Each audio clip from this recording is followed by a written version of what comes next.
Baik, Assalamualaikum warahmatullahi wabarakatuh. Salam Om Swastiastu, Namo Buddhaya, dan salam kebajikan. Salam bela negara.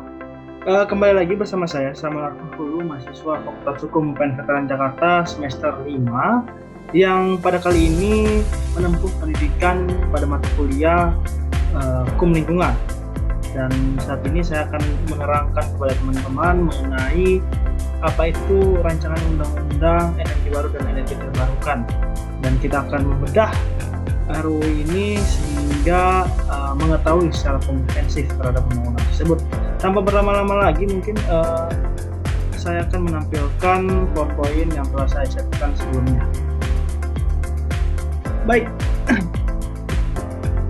RUU Energi Baru dan Energi Terbarukan atau RUU ET menuju Indonesia hijau atau menuju energi fosil 2.0. Yang pertama, kita akan mengetahui apa itu RUU EBET.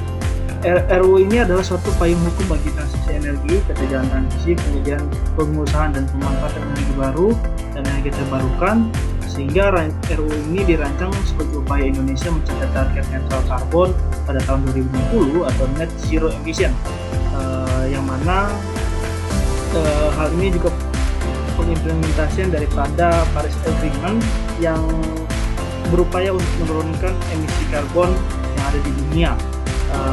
Kita mengetahui bersama bahwasannya Paris Agreement ini telah diratifikasi oleh Indonesia pada tahun 2016, sehingga RUU ini menjadi suatu hal yang penting dan merupakan inisiatif DPR, khususnya Komisi 7, dan masuk dalam prioritas program legislasi nasional Perpres tahun 2022.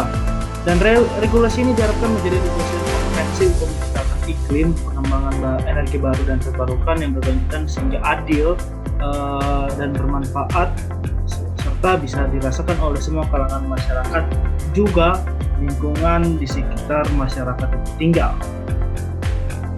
Baik, kemudian ada landasan filosofis, sosiologis, yuridis yang saya ambil dari naskah akademik daripada rancangan undang-undang ini. Yang pertama, landasan filosofis. Pembentukan dari RUU ini merupakan jawaban terhadap tujuan negara untuk mewujudkan kesejahteraan rakyat Indonesia.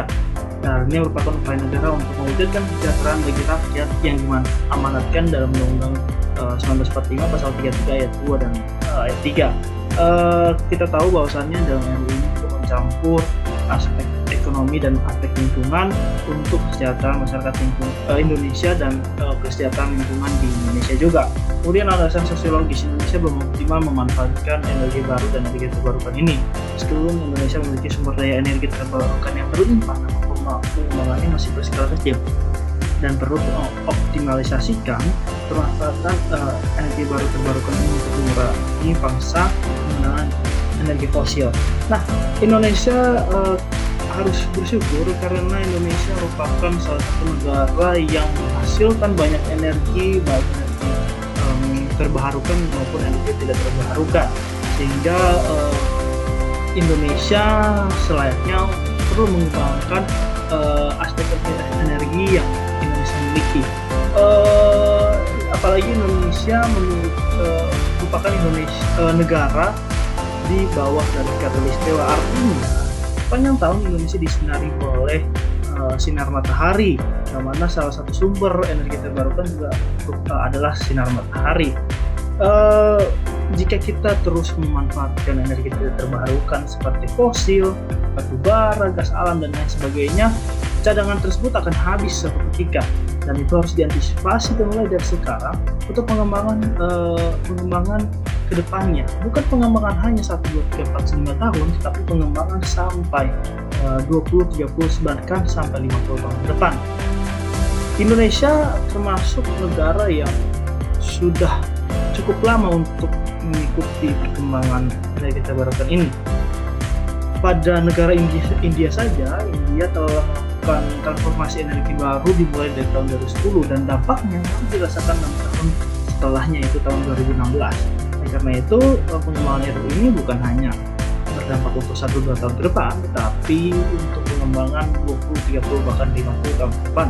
Kemudian landasan yuridis, EBET energi baru terbarukan ini sudah diatur dalam berbagai undang-undang pada undang-undang yang berkaitan atau membahas tentang energi seperti Undang-Undang 30 tahun 2007 tentang energi, Undang-Undang 30 tahun 2009 maksud saya tentang tenaga listrikan, Undang-Undang 1 tahun 2014 tentang panas bumi dan lain sebagainya.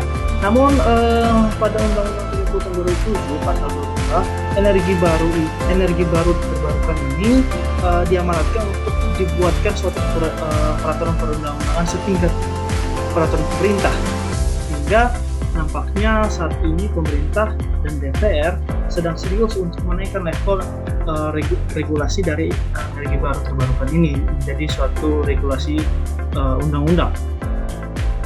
Baik, yang ketiga, sumber energi terbarukan. Untuk sumber energi terbarukan ada banyak, tetapi ada beberapa yang saya masukkan yang relevan teman-teman rasakan ataupun mengetahui pada saat ini. Teman-teman dapat melihat naskah akademiknya di internet terkait rancangan undang-undang ini. Yang pertama ada panas matahari. Belum lama ini Indonesia bekerjasama dengan Uni Emirat Arab meresmikan pembangkit listrik tenaga surya terapung Cirata yang terletak di Jawa Barat. Kemudian sumber energi lainnya itu angin, ada pembangkit listrik tenaga Bayu Sidrap yang ada di Sulawesi, merupakan suatu inovasi yang dilakukan Indonesia beberapa tahun kebelakang. Kemudian sumber energi air itu juga sudah relevan ataupun sudah banyak diketahui oleh masyarakat. Kemudian sumber energi biomasa yang mana kita tahu bahwasan tanaman ataupun limbah-limbah hewani, limbah-limbah nabati itu bisa menjadi suatu energi yang dicampurkan dengan energi konvensional seperti yang kita mengetahui adalah B30. Sebanyak 70% memakai energi fosil dan campurannya adalah 30% memakai energi terbarukan yang diambil dari limbah-limbah hewani dan nabati. Kemudian sampah dan limbah nabati. Kita dapat melihatnya pada hubungan akhir di Bantar Gebang yang mengembangkan pembangkit listrik tenaga sampah. Namun sangat disayangkan pembangkit listrik tenaga sampah ini hanya dapat menghidupi TPA itu sendiri, belum bisa menghidupi masyarakat ataupun lingkungan di sekitarnya, sehingga perlu pengembangan dan inovasi yang dilakukan untuk memanfaatkan TSA ini. Kemudian tujuannya seperti pada sumber energi terbarukan, saya pun mengambil dari naskah akademik dari RUU ini. Tujuannya ada banyak, tetapi saya mengambil 5. Yang pertama, menjamin ketahanan dan kemandirian energi nasional. Yang berarti Indonesia harus bisa mandiri dari segi aspek energi dan tidak boleh sangat bergantungan kepada negara lain. Memposisikan energi baru dan terbarukan yang menantikan secara bertahap pengelolaan dan pemanfaatan energi tak terbarukan sehingga menjadi modal pembangunan berkelanjutan. Kemudian yang ketiga, menjamin akses masyarakat terhadap sumber energi baru dan terbarukan. Kemudian yang keempat, menjamin efektivitas pelaksanaan dan pengelolaan kegiatan usaha pengelolaan dan pemanfaatan energi baru dan terbarukan secara berdaya guna hasil guna secara berdaya sering tinggi melalui mekanisme yang terbuka dan transparan di masyarakat. Yang kelima, memberikan kontribusi dalam upaya mitigasi perubahan iklim global sebagai implementasi dari Paris Agreement dan net zero emission pada tahun 2050. Nah, tetapi ada beberapa catatan buruk pada ini yang berhasil saya tangkap. Setidaknya ada 4 yang perlu direnungkan ataupun perlu menjadi masukan terhadap RUU ini. Yang pertama adalah cenderung mengulang peraturan yang sudah ada. Seperti yang saya sudah katakan sebelumnya, bahwasannya terdapat undang-undang terkait dengan energi yang telah disahkan oleh DPR dan pemerintah di beberapa tahun belakangan. Tetapi saya melihat dalam rancangan undang-undang ini tampaknya pemerintah dan DPR hanya mengulangi beberapa redaksional dalam RUU ini, seperti apa aja sumber energi baru, kemudian manfaat, pengedaran, pengelolaan, dan lain sebagainya. Hanya saja ada suatu aspek hal yang baru, yaitu aspek ekonomi, seperti harga, biaya, kemudian insentif bagi pelaku usaha yang menggunakan energi terbarukan. Dan menurut saya sebaiknya RUU ini harus melihat energi baru dan terbarukan secara komprehensif sehingga dapat diatur lebih dalam lagi dalam rancangan ini. Yang kedua, masih menggunakan energi tidak terbarukan untuk batubara. Nah, ini menjadi catatan dulu, yaitu ternyata energi pada RUU ini masih saja menggunakan energi konvensional, tetapi energi konvensional ini dihasilkan dari turunan energi konvensional seperti yang telah dilakukan sebelumnya. Maksudnya apa? Energi baru ini adalah energi turunan dari energi konvensional seperti gasifikasi batubara, kemudian batubara cair dan lain sebagainya. Hal ini sebenarnya ya masih sama-sama saja dengan energi konvensional, yaitu batubara. Bahkan terdapat penelitian bahwasannya seperti energi gasifikasi batubara, emisi karbon yang dihasilkan lebih tinggi, bahkan 2 kali lipat daripada batubara itu sendiri sebagai energi induknya, yaitu gasifikasi batubara menghasilkan 800 kg CO2 per megawatt per hours. Kemudian yang ketiga, masih mendorong pemanfaatan energi nuklir, mendorong pemanfaatan energi nuklir yang dirasa tidak cocok dengan Indonesia. Hal ini mengapa? Karena ada beberapa poin yang perlu saya sampaikan mengapa Indonesia tidak cocok dengan energi nuklir. Pertama, tren dunia menunjukkan peninggalan energi nuklir. Kita tahu bahwasannya energi nuklir sebagai sumber daya energi itu sudah dikembangkan dari tahun 1950-an di luar negeri. Tetapi untuk Indonesia sendiri merupakan suatu energi baru yang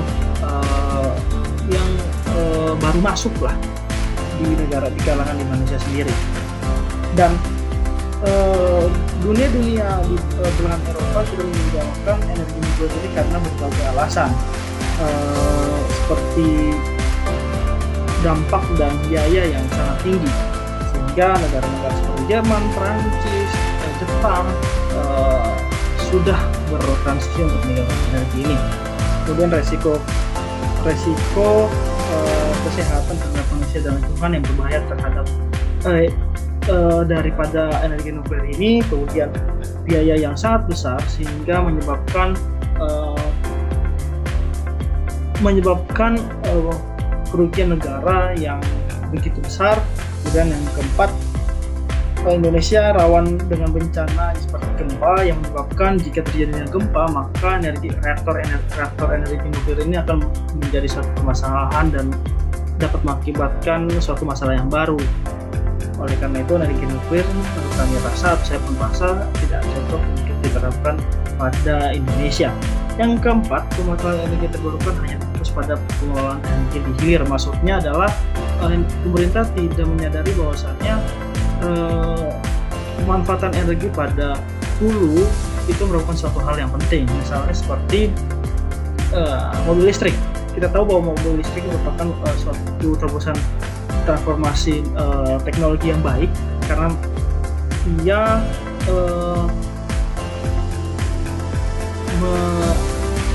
tidak menghasilkan emisi karbon karena tidak menggunakan bahan bakar fosil. Tetapi pada intinya masalahnya terletak pada hulunya, pengelolaan hulu.